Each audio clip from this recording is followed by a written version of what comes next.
Welcome everybody to another Garnet Trust exclusive interview. Colin Taylor here with stud baseball pitcher James Hicks. James, how are we doing today? Good. How are you? I am fantastic. I appreciate you sitting down and doing this interview with us. Obviously a little bit different year for you last year, probably compared to years past. But for starters, I just kind of wanted to talk first about how you got to South Carolina. Obviously came through the junior college ranks. Kind of take me through the process that is junior college recruiting and what ultimately led you to come to South Carolina and sign with the Gamecocks. Well, so it was a little sketchy for me. My freshman year was COVID year, obviously. So I had probably like 10 innings before getting cut short, and I was throwing probably 85 around there. Like nothing to brag about. Like it wasn't. And then COVID happened, which was kind of a blessing for me because I had access to a gym and all this time off. And so I just used the resources I had. I put on like 20 pounds, came back throwing 90-ish around there somewhere. And so I had a pretty good fall, but the way it worked with COVID, no coaches could come out. So it was basically just from seeing video and stuff and our coaches word of mouth pretty much. And so I got really lucky that South Carolina reached out. I had some like mid-majors, some smaller D1s in the fall. Decided to not commit during the fall. A bunch of people commit in the fall in JUCO, but I just wanted to see how my season would go. I kind of bet on myself there.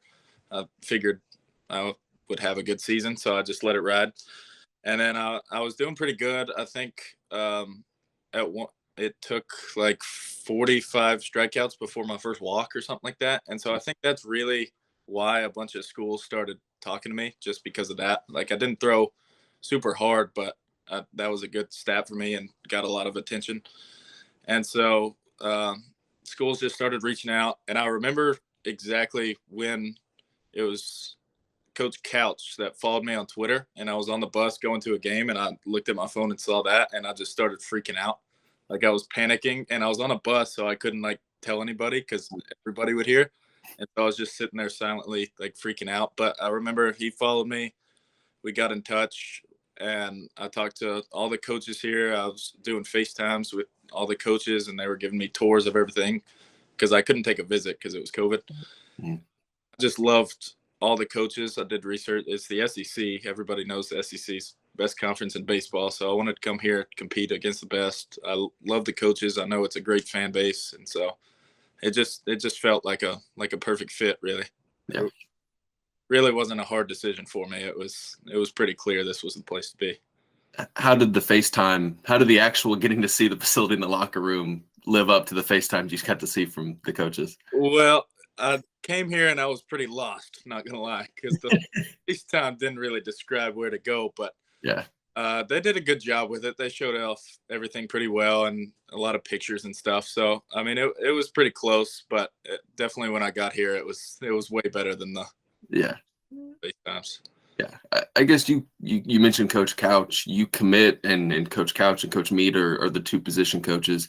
You get here, and now it's Coach Parker and went from Coach Kaye to now Coach Lee. What's that process been like where you commit to with two other assistants on staff? What's the process been like getting to know Coach Parker now that you've been around him for a year and you've gotten to kind of sit in those meetings and interact with him?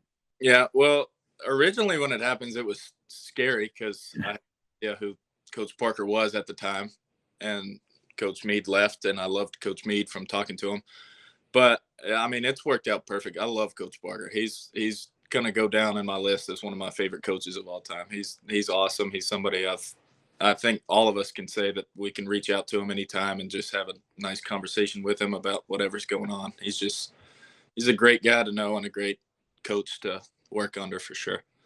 What about him? Because you're not the only guy that's kind of said something similar. What about him makes him so personable and a guy that the track record kind of speaks for itself in terms of development? But what about him makes him such a good teacher and a guy you're willing to learn from?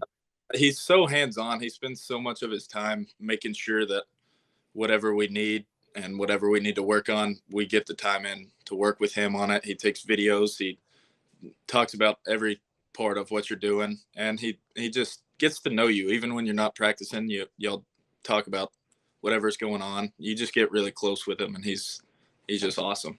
There's the perfect coach, some would say. Yeah.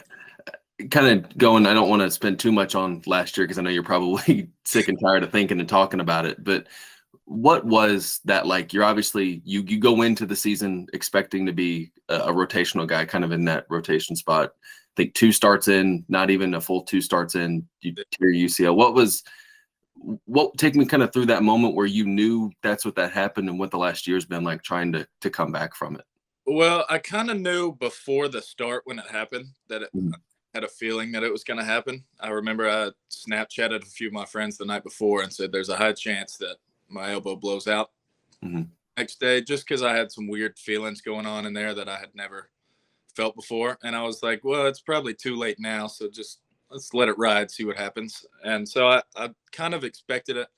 But then after I found out the news that it was fully torn, I mean, it was crushing I gave myself a week and a half to be sad about it. And then after that, I locked back in after surgery and made sure that I was getting all my rehab done the best that I can. And I just really took the time to focus on strength, getting healthy, and working on my mechanics a lot because I knew I needed to change some stuff in my mechanics, but I never really had a long down period to just focus on that. And so I kind of just switched the way my head worked, not being sad about it, but just attacking and getting better for when I come back. So How nice was it? I use nice not in a great sense, but Jack Mahoney was going through Tommy John rehab at yeah, around the same time you were saying with Jackson Phipps, Sam Simpson. Eli Jones was on probably the tail end of it when you were going through. What was that like to kind of, you don't want to have to go through something like this, but to have some other guys who are kind of in the same boat, maybe at different points of the rehab process to kind of commiserate with and work together with? oh, it was great. I don't know if it would have been really tough to do it on my own. It was so nice having people there every day to be with, and like the way it worked for me at least, I was going through the rehab and I would feel one little weird feeling and my brain just automatically thought like I messed it back up again and talk to them and they'd be like, "Oh yeah, I've had that before. It's no big deal at all." So it was, I mean, I learned so much from them and what has made them feel better and what they do that to get their arms ready and stuff. So by myself, I would not be doing as well as I am right now. They definitely helped way more than they will ever know, probably. Yeah, absolutely. What outside of the Jacks, the Jacksons, who are some of the other people, whether it's in the facility or just in your life, who you kind of leaned on and tried to get you through what's been probably a really tough, long year for you and your family? Uh, Probably my parents the most. I mean, I made so many calls, lose bad games that I know I could have probably helped, and I was just down in the dumps. And I would call them, and they'd pick me right up. They were always my rock that I would talk to. I called them way too many times. They probably annoyed, but Yeah. they so much. Yeah, that extra hour probably helped you out a little bit. If you're calling at 10 o'clock, they get the answer at 9. That pitching staff all kind of putting a bow on last year, but that pitching staff obviously went through so many injuries with you. And I mean, it's hard to even list sometimes how many guys were. Way too many. Yeah. How frustrating was that, not only for you, but from the team perspective of saying, if only I was healthier, how did you kind of view that, knowing that this pitching staff was going through so many injuries and you could have probably helped in that regard? Yeah, it was tough because I mean it was I just felt bad because Mhm.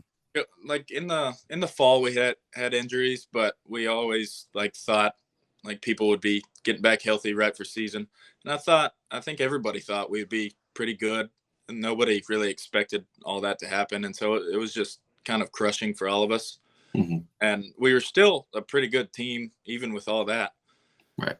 and so that's what gets me so excited for this year is there all those people from last year and coming back healthy this year plus some. And Right. so it just we're all really excited for this coming year. We've got some really high hopes. Yeah, absolutely. Kind of with that, just where are you in the rehab process. I think you've been throwing to live hitters at least a little bit. What's that rehab process look like? I guess on the verge of preseason scrimmages starting back up. I'm pretty much fully cleared. I've gotta get in touch with my surgeon and it's pretty much clearing fully. Yeah. But I mean, I'm off the TJ protocol. I'm back on the throwing plan that everybody else is. I think me, Phipps, Zach Zadalis, and Beach got back on the same day. Yeah. We all got cleared and we're all ready to go now. So throw it up and everything. I'll be. How good was that phone call or text message when you got it to say? That was a feeling I haven't felt before. That was just, I didn't know what to do with my hands. I just wanted to. Been 10 months of doing rehab every day without really an end in sight. And then there it was, finally, everything I had worked for. And so it was unbelievable. Have you thought about the emotions? I know it'll be a preseason scrimmage, but have you thought about the emotions of getting back on the mound for the first time in that instance, or even with people in the stands where you're pitching? I'm definitely gonna run out there and just kind of take a moment, soak it all back in, because I mean the 7 innings or whatever it was I threw last year, it was just like a bite size. So now I'm making sure to soak it all back in and enjoy it. Yeah, you're probably going to hit 101 on the gun. You're going to be so amped up at some point, right? Yeah.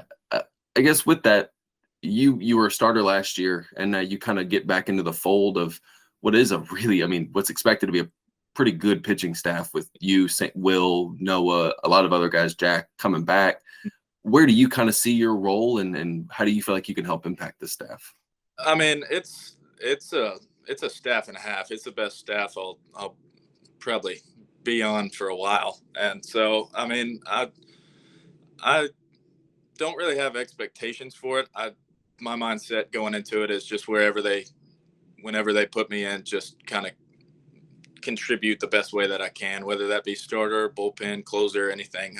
I'm not going to get too wrapped up in what job I want and what job I get. And I'm just going to go out there and compete my best wherever they put me. Yeah. So you're cool if they tell you to go out there in the 8th inning and get 3 outs. You're cool with it. Yeah. Yeah. Cool with it. Kind of sticking with that, but there was almost a chance you weren't on this staff. You were drafted, obviously chose to come back. Kind of take me through what that process was like, going through the draft process and ultimately deciding to come back and play this season in South Carolina. Yeah, it was kind of unexpected. I got the call the night before, and so I got drafted by the Orioles, but the call the night before was Astros have enough money for me. And so I woke up, my dad was here. I woke up and that was kind of the plan. And then I don't know exactly what time, but say the draft was at 12. I got a call at 11 and it was like, yeah, the Astros, they don't have any money. So I thought it was done at that point. And I was like, well, that's fine.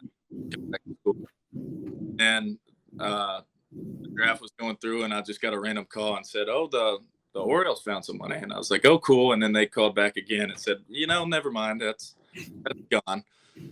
And they just kind of randomly took me. And then they just kept like throwing different numbers. I don't know. It was a stressful time for sure. But for most of it was just pretty much set on coming back. Okay. I feel like I haven't really shown at South Carolina what I'm fully capable of. I only threw 7 innings. And I feel like I owe it to the fans and coaches and everybody here to come back and do what I was brought here to do. I feel like 7 innings at South Carolina is not near enough.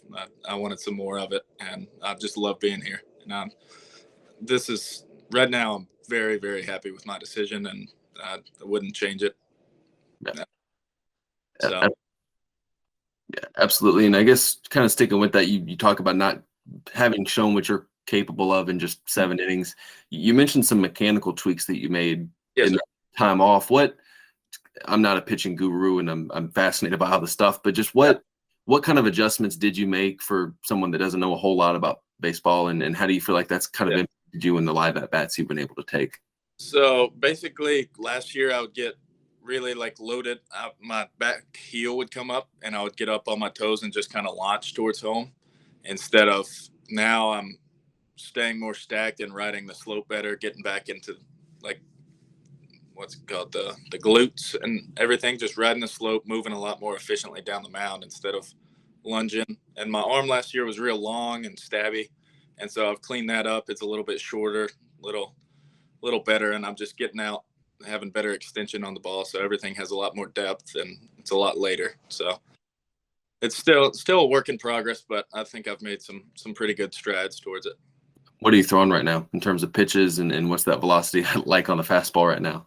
Yeah, I'm throwing four seam, sinker, changeup, slider, curveball, and I've been kind of messing with a cutter. That's work in progress. I don't know if that'll be ready anytime soon, but it's just something I've been working with. I was 90, 92 in live ABs, and felt like that wasn't like a full 100%. So I think there's still some more that'll jump up a little bit, hopefully at least. Yeah, hey, 93, 94 with that pitch mix, so that'll play in this league at some. It'd be nice. Yeah, Coach Parker, I talked with him a couple of weeks ago for some stories, and he really kind of kept falling back to the summer where you decided to stay, Noah decided to stay, Will and Jack and all these guys stayed in Columbia, and y'all all worked out together. Yeah. What was that summer like, and how do you feel like, I know the season hasn't started, but do you feel like you've gotten the most just from a camaraderie standpoint with those guys from that summer? This summer, I mean, we've talked about it before. A lot of us have said that that's the best summer of our lives. I mean, it was so fun having such a great group every day, waking up, going, working out, throwing. And we just got so close because we really had nothing else to do except hang out at the field all together. And we were just really getting after it, grinding in there. And so it just brought us so close. And we all took for the 4th, went to Will's house in Destin, took a beach trip together. I mean, we all just got so close. And it was a group that last year I wasn't like super, I mean, I was friends with them, of course, but I wasn't near as close with them. And so it just felt so good to have that group all together being so close. It was awesome. Yeah. Do you have any weird Will Sanders or Jack Mahoney stories? Because you get those two guys in a room and it's. Yeah. I mean, I've got a lot of weird Sanders stories. I don't know if I can say it now. I don't believe you. Yeah. When Will moves on from his days at South Carolina, there's probably going to be a book written about his these pitching staffs. I guess just kind of wrapping up, but you've mentioned this pitching staff before with, I mean, you blend together all the guys that are returning and getting healthy, but you also add in an Eli Jersenbeck and some of these other talented guys. What's the expectation for this group going into 2023 and the kind of impact you can have, not only just on this team, but just from a conference and a nationwide impact? What's the expectation? I mean, we've all kind of talked about it. We have really, really high expectations for this team, and I think a lot of people are sleeping on us because, I mean, they just saw last year and they haven't been there every day this year watching us, but we've been throwing really, really well this year. And so I've got really high hopes for how we're going to be. Yeah. All right. Kind of rapid fire now, just to kind of get people to know you a little bit in these interviews, but just kind of getting to know James a little bit outside of the uniform, but favorite place to vacation? Oh, I went to Hawaii. Okay. In high school, and I love that. I went there and Jackson Hole, Wyoming. I don't know if you heard of that. That was, we saw Yellowstone and Yosemite and all that. That was cool, but I would probably pick Hawaii. Okay. What about favorite place to eat in Columbia so far? Ooh. I really like sit down restaurant. It doesn't matter. If you had to pick a place to take first date, girlfriend, whoever, what would that look like? What place are you going? I like Blue Marlin a lot. Okay. The seafood guy. Okay. Yeah. They got any good seafood spots in Arkansas right now? Best, I know it's a short tenure, but best guy you've gotten to face, whether it's in JUCO or early in your South Carolina career? Best guy I've gotten to face. So I've got two. I would put Wimmer up there just because it's hard to find anything that works against him consistently. So he's definitely up there. And then also, I don't know if you remember Caden Wallace from Arkansas last year. He's with the Royals now.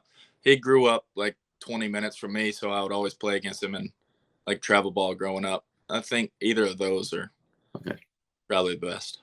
Two dudes that are going to be playing professionally, if not already, over the course of the next.